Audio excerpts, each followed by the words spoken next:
790 పాట సంఖ్య 790.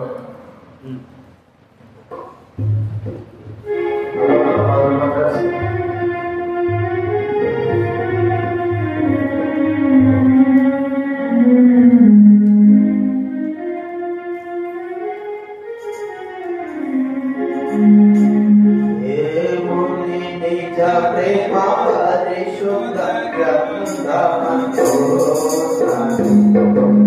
దేవుని నిజ ప్రేమ పరిశుద్ధ గ్రంథమందు పరిశుద్ధ సోదరా పరిశుద్ధ సోదరి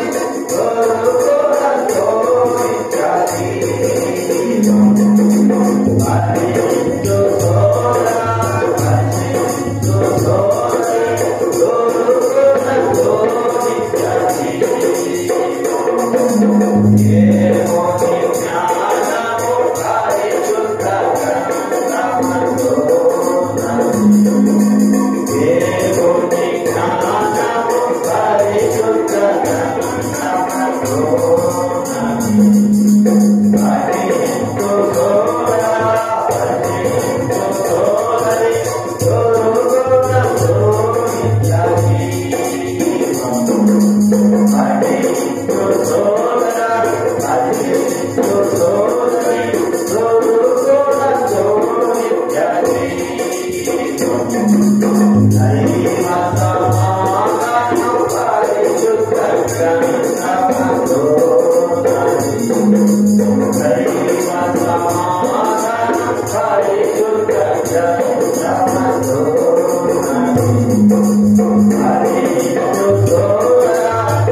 పరిశుద్ధ సోదరా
Oh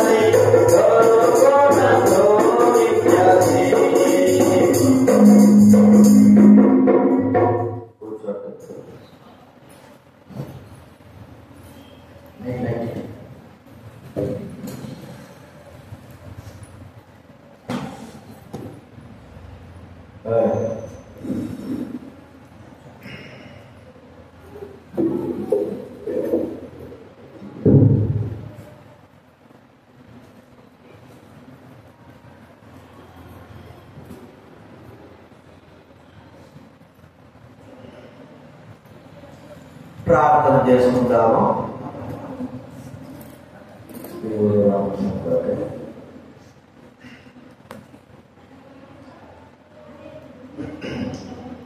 పరలోకమందున్న తండ్రి, మహాపరిశుద్ధుడైన దేవా, జీవం కలిగిన మా ప్రభువా, నిత్యుడు దేవా, మీకు కృతజ్ఞతాపూర్వకంగా స్తుతి ఘనత చెల్లిస్తా ఉంటున్నా. మిమ్మల్ని ఆరాధించడే వచ్చుంటున్నా ప్రభువా. ఇదిగో తండ్రి, కీర్తన ద్వారా స్తుతించాం. ఉల్లాసంతో, సంతోషంతో, ఆనందంతో మీ పాటలు పాడి, అదే రీతిలో ప్రభువా ఆత్మతో, సత్యముతో, దైవ వాక్యమును బట్టి మా జీవితాలు ఏమంటారు? మీరు ఎంత గొప్పవారు, మీరు మానవులుగా చేసింది ఏమిటి వీటిని గుర్తించుకోండి ప్రభువా. మీ గొప్పతనాన్ని మేము అందరూ కూడా ఆరాధించి గణపతులకు సహాయం చేయండి, చూపించండి, సన్నిధించండి. మీ వాక్యం ద్వారా మాతో మాట్లాడవలసిన మనం చేస్తూ ప్రభువా రావాల్సిన తీసుకురండి తండ్రి. ఇంకా రాలేని వారు ఉన్నారు తండ్రి, నిర్లక్ష్యంతో ఉన్నారు ప్రభువా, నడిపించండి, సహాయం. ఎవరైతే నిర్లక్ష్య స్వభావం ఉంటున్నారో వారితో మీరు మాట్లాడవలసిన మనం చేసుకుంటున్నాం, ప్రోత్సహించండి. స్తుతి ఘనత చెల్లిస్తూ యేసు నామమున ప్రార్థించండి వేడుచున్నాం తండ్రి.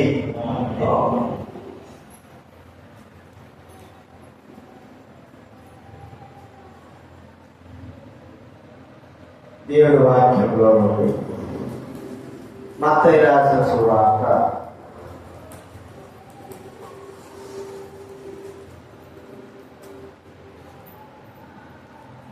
21వ అధ్యాయం.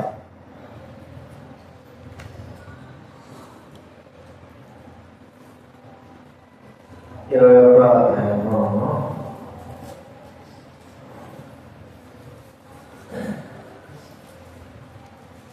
1వ వచనం నుంచి 9వ వచనం వరకు మార్చబడుతున్నాం.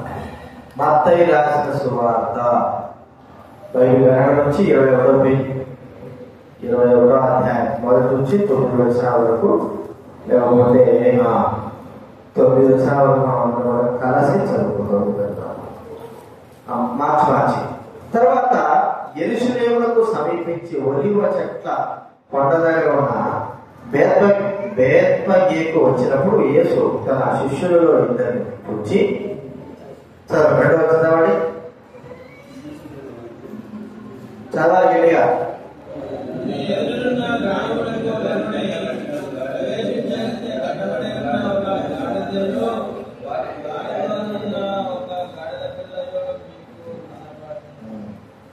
ఎవడైనా మీతో ఏమైనా అని అనగా అవి ప్రభువునకు కావలసి ఉన్నదని చెప్పవాడు. వెంటనే అతడు వాటిని తోలి పెట్టునని చెప్పి వాటిని పంపెను.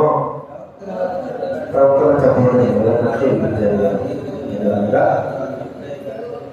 5వ వచనం.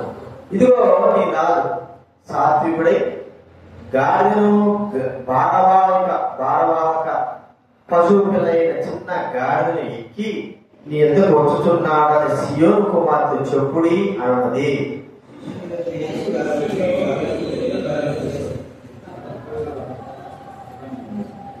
ఆ గాడిదను దాని పిల్లలను తోలుకొని వచ్చి వాటి మీద తమ బట్టలు వేయగా ఆయన బట్టల మీద కూర్చుంటెను.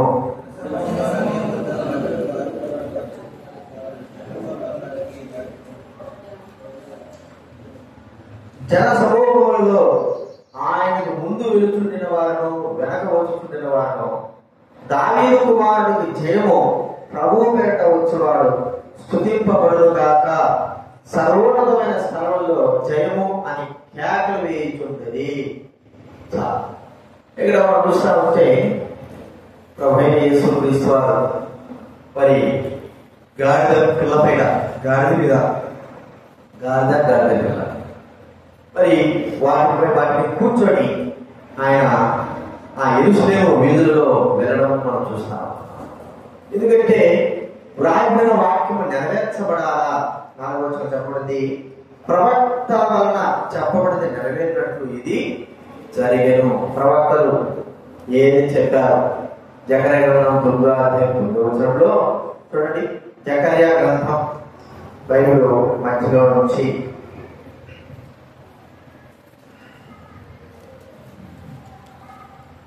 781 పేజీ. నుంచి 7వ జకర్యా గ్రంథం 9వ అధ్యాయం 9వ చదవడమేనా?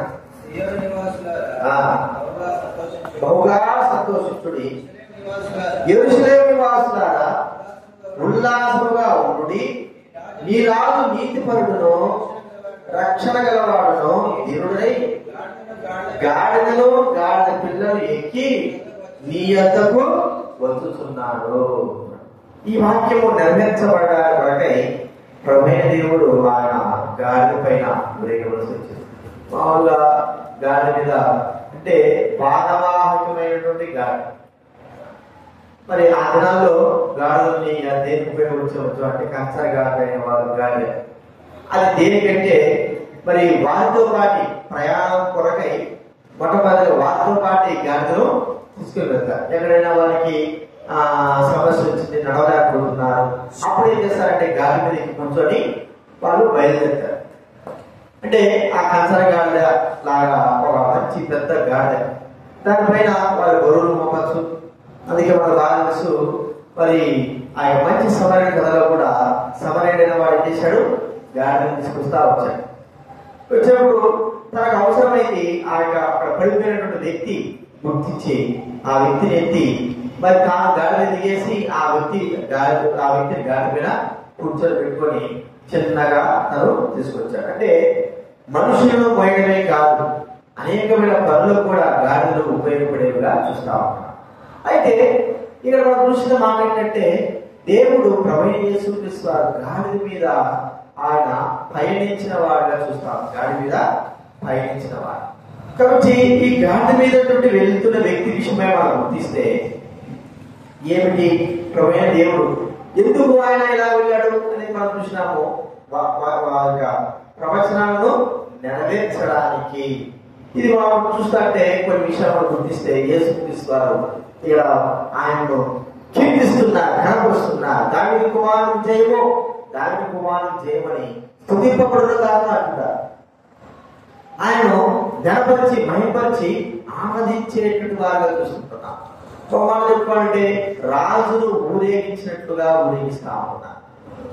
ఇక్కడ యేసుక్రీస్తు వారు ఎందుకు ఆయనకు అంత గొప్ప ఘనత అక్కడ కలిగింది అని మనం చూస్తే ప్రభువైన దేవుడు మరి పరలోకంలో కానీ భూలోకంలో కానీ ఆయన స్తుతికి కారణబోధుడు, మరి ఆరాధనకు యోగ్యత కలిగిన వారు.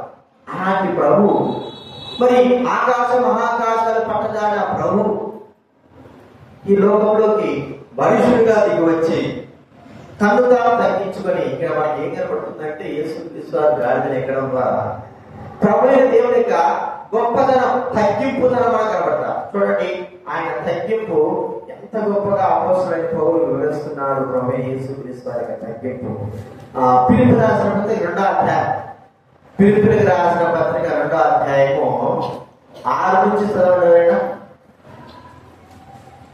ఫిలిప్పీయులకు రాసిన పత్రిక 2వ అధ్యాయం 6 నుంచి.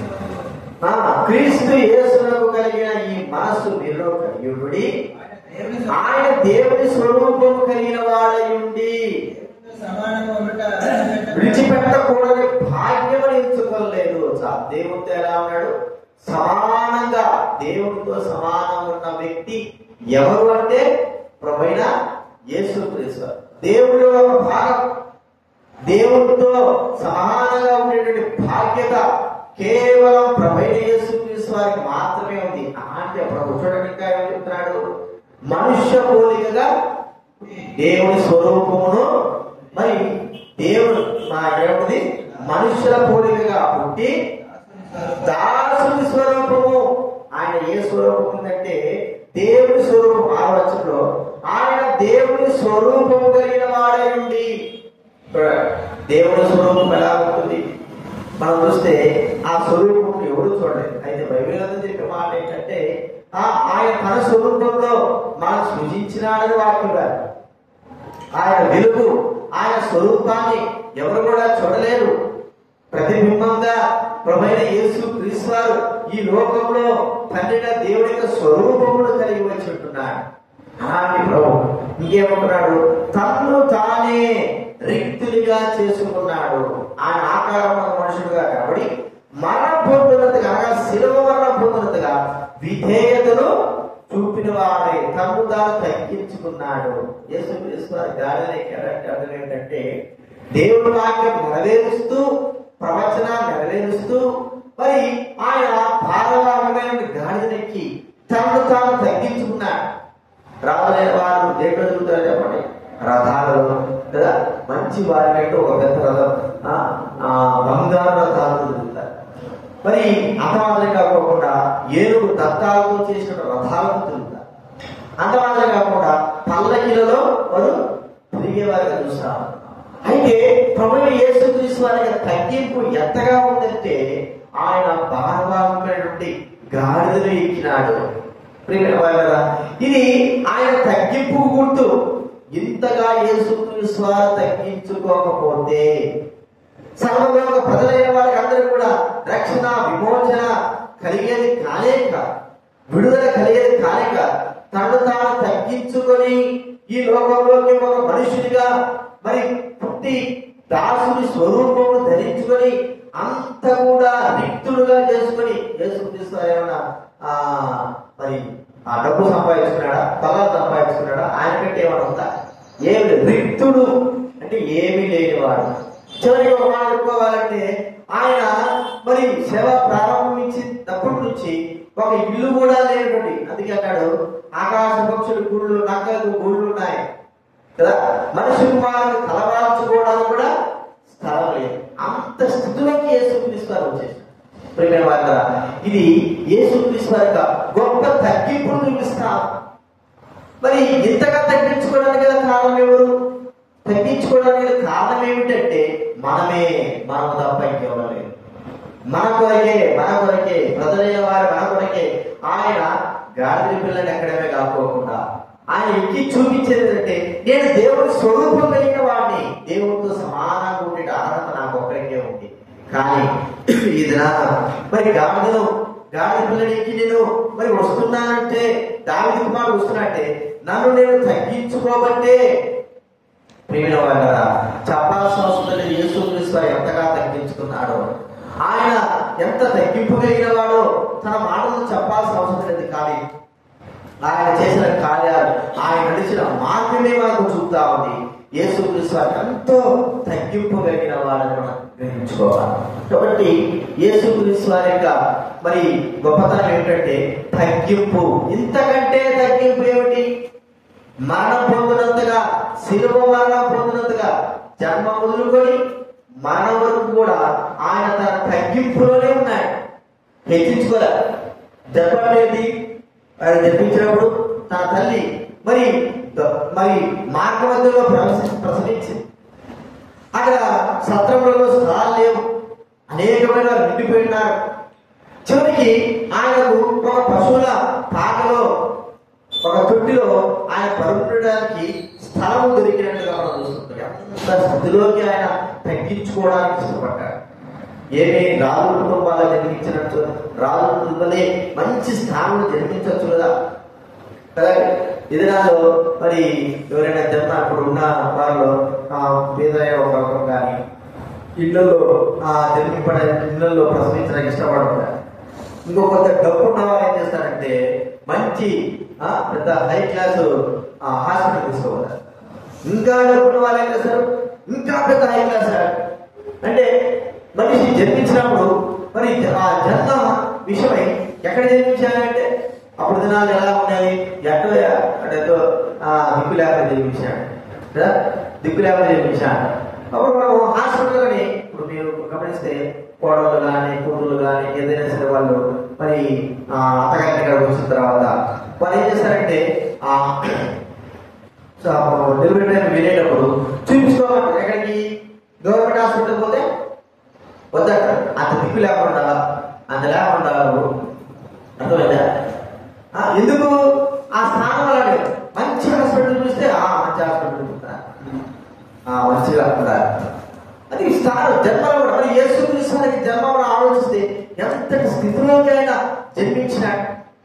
ప్రియమైన వారు అదే జన్మతో అలాంటి స్థితిలోనే అయినా గడిపి 3.5 సంవత్సరం 33 సంవత్సరము తన జీవితంలో అలాగే సాధారణంగా అంటే అందరికంటే సాధారణంగా ఆయన జన్మించి తను తగ్గించుకున్నాడు. ఆయన చూస్తే ఎవరండి? గొప్ప రక్షకుడు, లోక రక్షకుడు, దేవుడు, పరిశుద్ధుడు, దేవుడితో సమానం ఉన్న వ్యక్తి, దేవుడి స్వరూప కలిగిన వాడు ఇంత తగ్గింపు వచ్చాడంటే ఎంత గొప్పవాడు మనం గుర్తించాలి. ఇంతకంటే ఎవరు తగ్గించుకోలేరు. మనిషి తగ్గించుకోవడానికి కొంతైనా సరే మరి మనిషి ఎక్కించుకోవాలని చూస్తాడు. అని ఇంతగా తగ్గించుకున్న వ్యక్తి భూలోకంలో ఎవరు కూడా.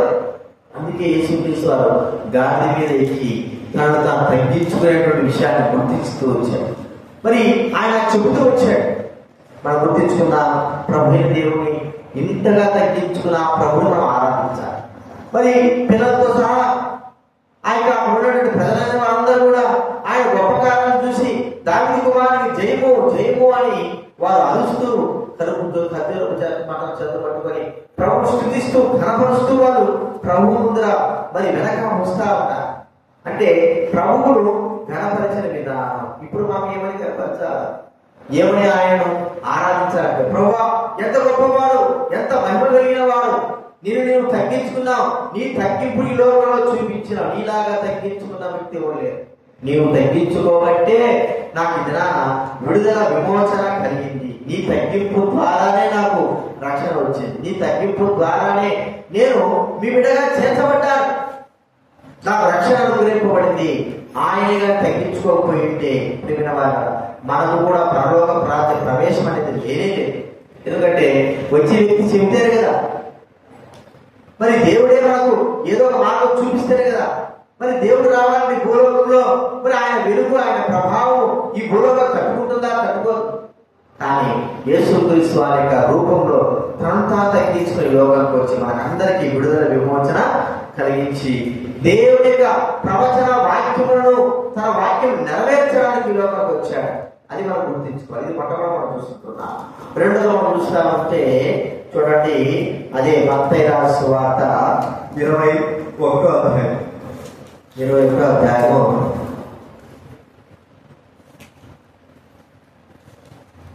9వ అధ్యాయం 9వ వచనం.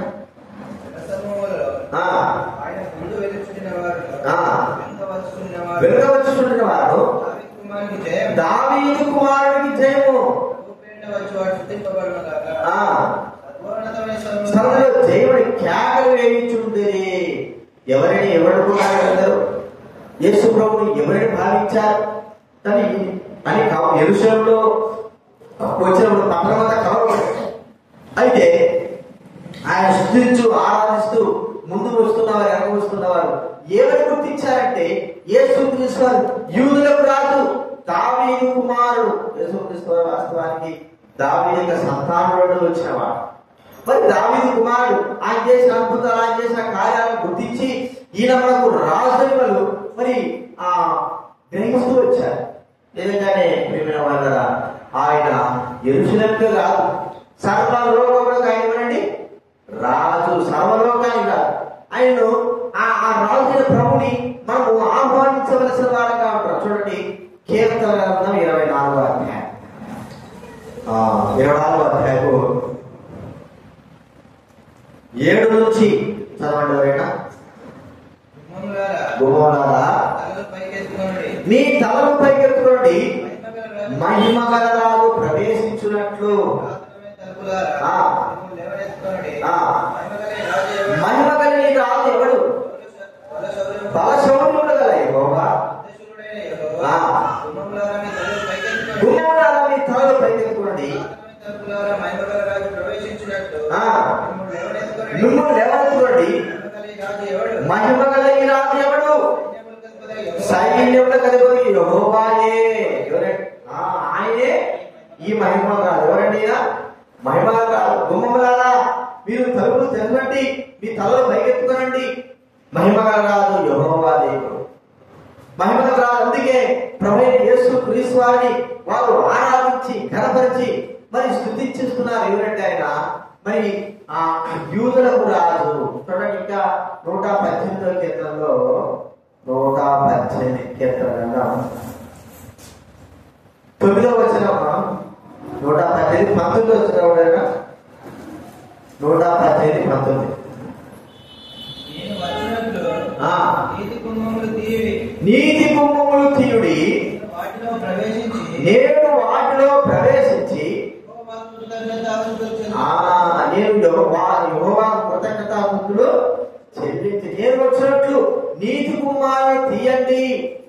యెహోవాకు కృతజ్ఞతాస్తుతులు చెల్లిస్తాను. ఇంకా మాట అంటున్నాడు చూడండి, కీర్తన 100వ కీర్తనలో 100వ కీర్తన 4వ కీర్తన 4వ వచనం, కీర్తన 4వ వచనం. కృతజ్ఞతార్పణలు చెల్లించుచు ఆయన గుమ్మములలో ప్రవేశించుడి, కీర్తనలు పాడుచు ఆయన ఆవరణలో కీర్తన పాడుతూ ఆయన ఆవరణలో ప్రవేశించండి. కృతజ్ఞతాస్తుతులు చెల్లిస్తూ ఈ మహిమగల రాజు ప్రభువైన యేసుక్రీస్తు వారు ప్రభువైన యేసుక్రీస్తు వారి గాడి మీద ఊరుగుతున్నప్పుడు ఆ ప్రజల వారు ముందు వెలుగు వెనక ప్రభువు స్తుతిస్తున్న దావీదు కుమారుడికి జయము. ఇది ఆ దావీదు కుమారుడు మన ప్రభువైన యేసుక్రీస్తు వారు. ఆయన కేవలము మరి యెరూషలేముకే కాదు, సర్వ లోకములకు ఆయన రాజు, మనం పరిపాలించేటువంటి రాజు, మన పరిపాలకుడు కదండి. ఈ లోకంలో మన పరిపాలకులు ఉన్నారు కానీ వారు దేని వరకు రాకుండా ప్రజలను మోసం చేయడం, ప్రజలను నష్టం చేయడమే. అయితే వాళ్ళకు తెలియదు ఎంతవరకు చేయాలనుకుంటున్నా కానీ వారు ప్రజలైన వారు ఎంత మాత్రం మేలు చేయలేకపోతా ఉంటున్నారు. అయితే మన పరలోకపు రాజు, మన పరలోకపు దేవుడు, మన పరలోకపు తండ్రి ఆయన మనకు అనేకమైన మేలు ఉపకారాలు చేసిన వాడుగా మనం చూస్తా ఉంటున్నాం. అనేకమైన ఉపకారాలు కాబట్టి గుర్తిస్తే ఆయన యూదులకు రాజే కాదు కానీ సర్వ లోకములకు రాదు, మనకందరికి కూడా రాదు, మనం పరిపాలించేవాడు. ఆయన క్రింద ఉండి మనము పరిపాలన చేయడానికి సిద్ధమైన వాడు. ఒక దినం వస్తుంది, ప్రభువైన యేసుక్రీస్తు వారు ఈ భూలోకంలోకి రాబోతాడు. ఇక్కడ వచ్చి ఆయన 1000 ఏళ్ల పరిపాలన చేయాల్సిన దినం. 1000 ఏళ్ళు యెరూషలేములో ఆయన స్థలముగా మరి కేంద్ర స్థలముగా ఉండి యెరూషలేము దేవాలయంలో ఆయన కేంద్ర స్థలముగా ఉంటాడు.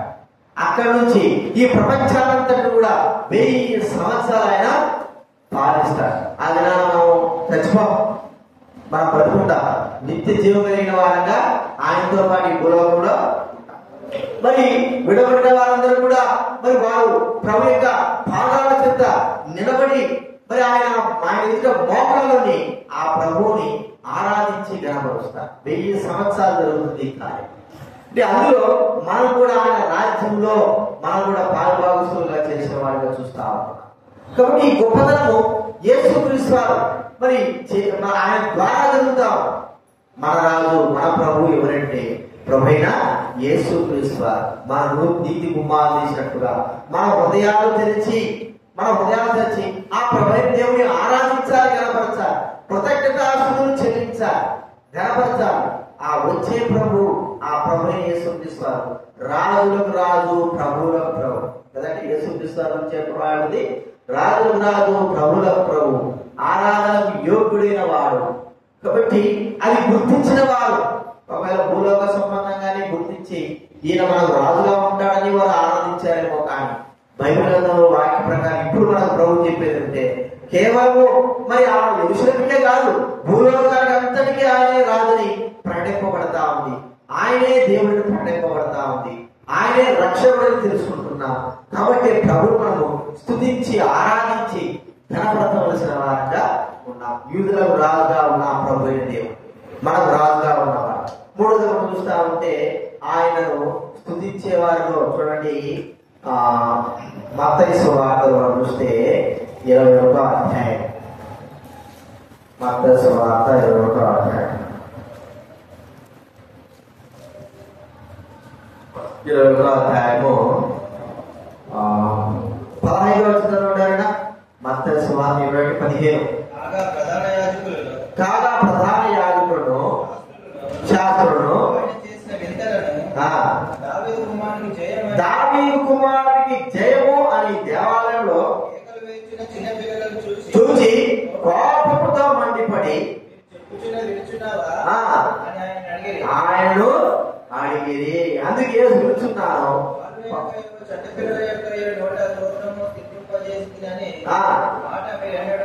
మీరెన్నడూ చదవలేదా?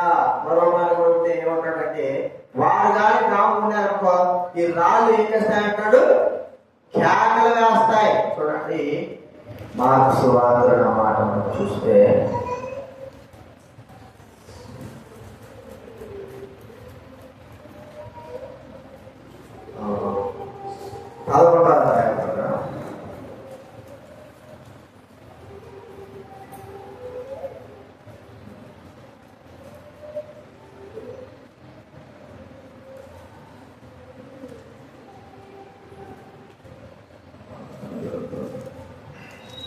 రాళ్ళు కేకలు వేస్తాయన్న మాట మనకు చెప్పబడ్డా.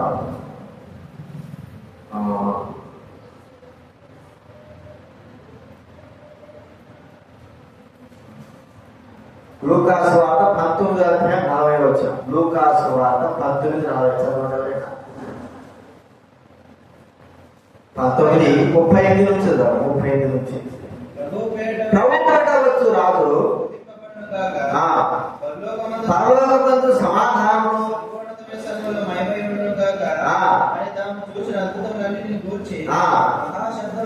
మహాశబ్దంతో దేవుడా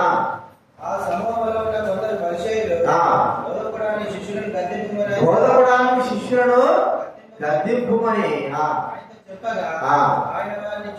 ఆయన వారిని చూచి వీరు ఊరకుండిన ఎడల ఈ రాళ్ళు కేకలు వేయను. ఊరుకుంటే ఎవరు కేకలు వేస్తారు చెప్పండి.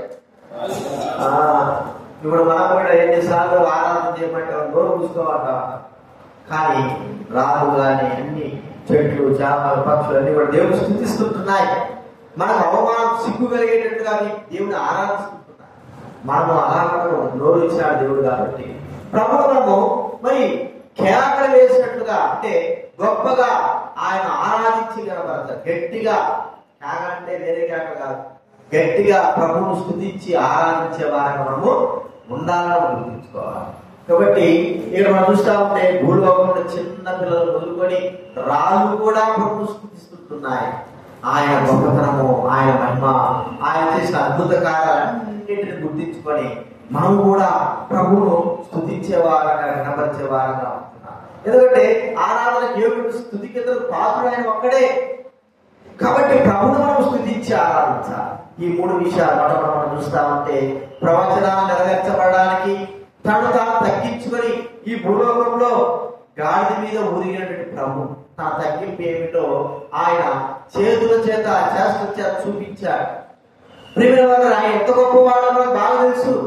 ఆయన అంత గొప్పవాడై ఉండి తన జన్మ మొదలుకొని మన వరకు కూడా తన తగ్గింపు కలిగి మరి ఉన్నాడంటే దేవుడు వాక్యం నెరవేరుస్తూ తనతో తగ్గించుకున్నాడు. అంత మాత్రమే కాదు, యూదుల రాజే కాదు, ఆయన సర్వలోకములకు ఆయన రాజు, మనకు కూడా రాజు, మనం పరిపాలించేవాడు, మనల్ని ఏలేటట్టు వాడు రాజుగా ఉంటున్నాడు. కాబట్టి ఆ రాజు మనం ఏం చేయాలా? ఇక్కడ భూలోక రాజు లేని వారు ఎవరైనా వస్తున్నారు రాజుని, వాళ్ళు ఏం చేస్తారు? ప్రజలైన వారు గర్భరుస్తారు, కీర్తిస్తారు. ఖచ్చితంగా కీర్తించకపోతే కష్టం కదా. అందరూ కూడా తన పేరు బట్టి జై జై అని పలుకుతా ఉంటారు. ఎందుకంటే రాజు కాబట్టి. మరి ప్రభు యేసుక్రీస్తు మందు రావడం రాదు. ఇంకా ఆయన మనం ఎంత గణపరచాలి, ఎంత భయపరచాలి. మన హృదయాలను తెరచి, గుమ్మాలు తెరిచేది కానీ మన హృదయాలను తెరచి ఆయన హృదయపూర్వకంగా ఆరాధనతో మనము మరి ఆరాధించవలసిన వారంగా ఉంటున్నాం. మూడోది మనం చూస్తా ఉంటున్నా భూలోకంలో చిన్న పిల్లలు మొదలుకొని రాళ్లతో సహా ప్రభువును ఆరాధిస్తా ఉంటున్నారు.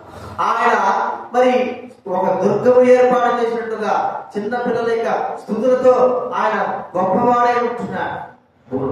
మా స్థుతులుగా కలిస్తే చిన్నపిల్లల స్థుతులే అంటే మా స్థుతులు కలిస్తే ఇంకా ఎక్కువగా ప్రియమైన వారిగా మనం ఆలోచిస్తే ఏదైనా ఒక చిన్న శుద్ధి శబ్దం చేసినామనుకో అది ఎంతో పెద్ద శబ్దం. అలాంటి శుద్ధి శబ్దం 4 చేస్తే ఇంకా శబ్దం, ఇంకా ఎక్కువ చేస్తే ఆ శబ్దానికి తట్టుకోలేదు.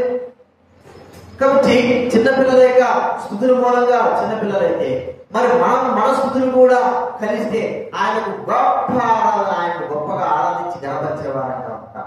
కాబట్టి గుర్తించుకుందా ఈ 300 విషయాలు గుర్తుపెట్టుకొని ఆ ప్రభువే దేవుడు ఎంత గొప్పవాడో మనకు తెలుసు, మన జీవితాలు తెలుసు, మన కుటుంబాలు తెలుసు. కాబట్టి ఆయన చేసిన గొప్ప కార్యాలన్నింటినీ గుర్తించుకొని ప్రభువును మనం స్తుతించి ఆరాధన నిమిషాలు జ్ఞాపకం పెట్టుకుందా ఆరాధనలో ప్రవేశిస్తాం. లేచినప్పుడు ఒక పాట పాడుకుందా.